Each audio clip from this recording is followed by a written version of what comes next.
You don't have to go somewhere and you know you're in the snow zone, maybe put it off.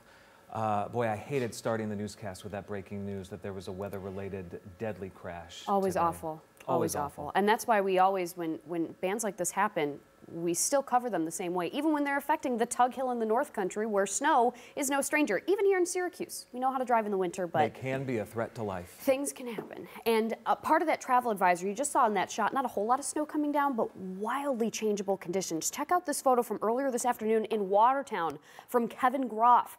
Whiteout conditions with snow blowing, really poor road conditions, just because when you have heavy snow falling and then snow blowing back onto the roads, it's tough to keep up with.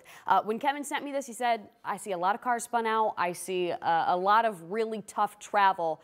And now we have that travel advisory, so I think he was right.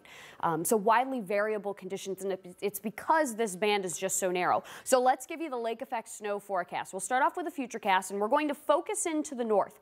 Overnight tonight, another cycle of wobbling for this lake band will happen. Just like what happened late last night, early this morning, the band shifted to the south ever so slightly, gave Pulaski a quick shot of a few inches far northern Oswego County, focusing in on the Tug Hill. That switch happens a little bit sooner tonight, maybe closer to midnight. This band starts to shift to the south, even though it is so stubborn to the north. So if you do live in northern Oswego, southern Jefferson, and into Lewis counties, the band will be on the move. And as we head into tomorrow morning, I do think it starts to move back up to the north, but it's a slow trek. So it's going to be another morning where you have to check the radar and you have to check the morning news here at 5 o'clock to see where that band is, where it's moving, so that you do not drive into those whiteouts, because travel's going to be rough. But look, by early afternoon, that band is pushing north of Watertown, and eventually it does weaken enough to not cause any more huge impacts. So this is our snow total forecast. Notice that Syracuse is not left out of the game altogether. We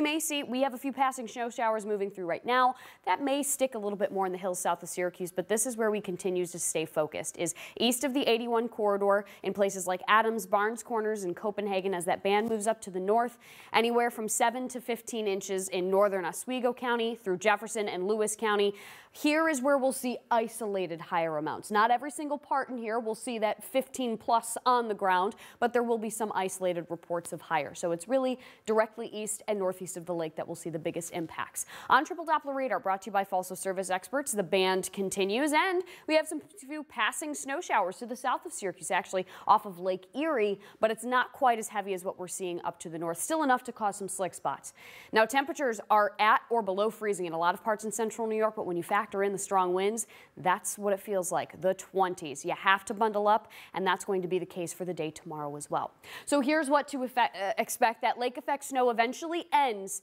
It's still heavy tonight, but it moves to the north early Friday morning. Then we start to switch our focus. As we head into the weekend, the pattern is cold and unsettled. This cold shot is not temporary. It sticks around for a while, and that means passing snowy systems are going to be a lot easier to come by. I think one of those arrives Saturday night into Sunday.